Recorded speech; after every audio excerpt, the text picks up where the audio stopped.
塔斯马尼亚是世界第26大岛，它是澳大利亚面积最小的州，其面积与爱尔兰相当。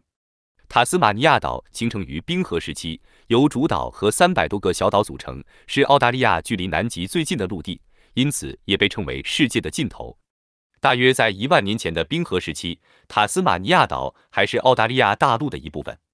直到冰河时期结束，融雪淹没了两岸的通道，形成了巴斯海峡，将塔斯马尼亚岛隔离在澳大利亚本土之外。因为与世隔绝，塔斯马尼亚最大程度保留了原始的风貌，近37%的面积是世界文化遗产。它曾荣获世界第5大旅游胜地的称号。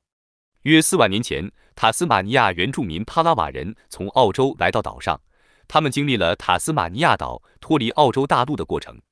公元1642年，荷兰航海家阿贝尔·塔斯曼发现了这座岛屿。工业革命后，国力迅速强大起来的英国于1803年在岛上建立了第一个永久性的居民区。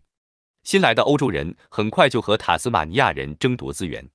英国殖民者的残暴行径引发了塔斯马尼亚人的强烈反抗。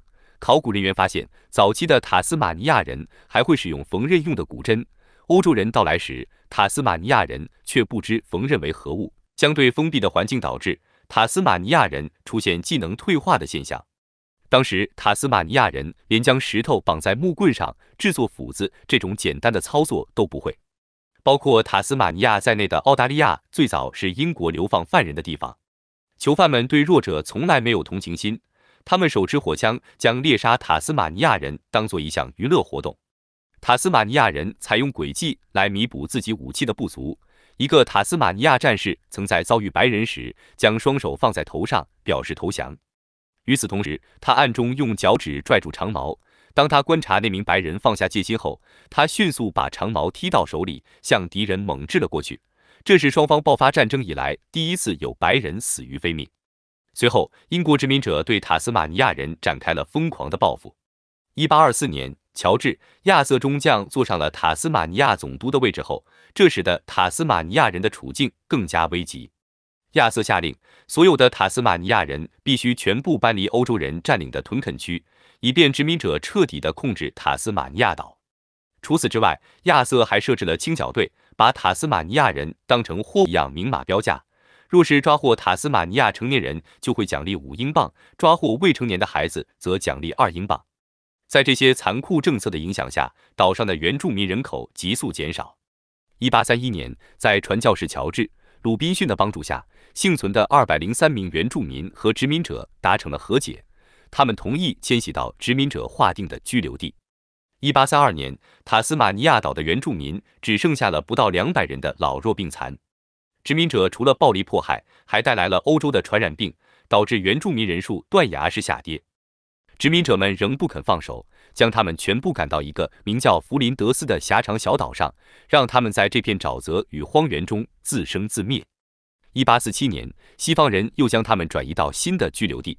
此时，塔斯马尼亚原住民仅剩下40人，灭绝似乎已经不可避免。尽管楚格尼尼的父亲是塔斯马尼亚南部布鲁尼岛的酋长，但面对这样深重的灾难，也是束手无策。此前，楚格尼尼的母亲被捕鱼人残忍地杀害，而她的第一任丈夫为了救楚格尼尼，也死在了殖民者的屠刀之下。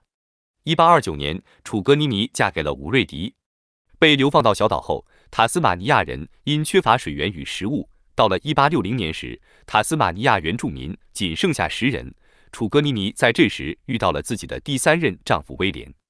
1871年，威廉去世后，毫无人性的殖民者残忍地解剖了威廉的尸体，并将其做成标本，放置于博物馆展览。亲眼见证了丈夫遭遇的楚格尼尼，害怕自己将来也会有同样的遭遇。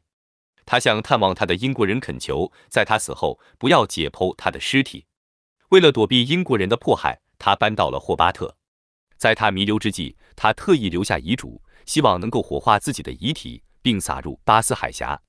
等到楚格尼尼去世后，英国皇家塔斯马尼亚学会掘出了他的遗体，随即对其进行了解剖，并将其放在了澳大利亚的霍巴特博物馆进行展览。直到72年后，楚格尼尼的尸体才按照他生前的遗愿进行了火化。最早到达塔斯马尼亚的欧洲人大多都是男性，他们登陆该岛后，迫使部分原住民女性为他们生下后代。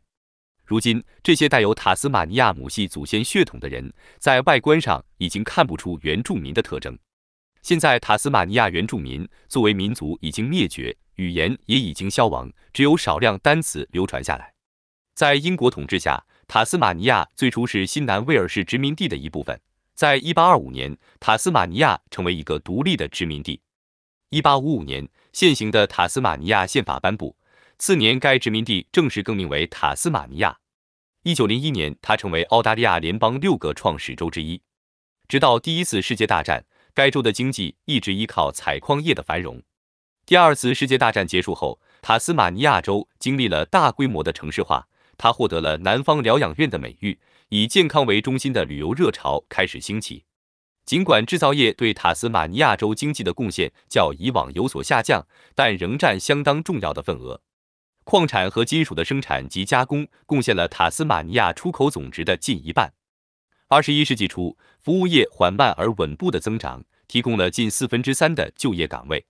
批发和零售是服务业中最大的组成部分，吸纳了塔斯马尼亚约1/5的劳动力。由于其自然环境优美，空气清新，塔斯马尼亚是澳大利亚人普遍的退休疗养选择。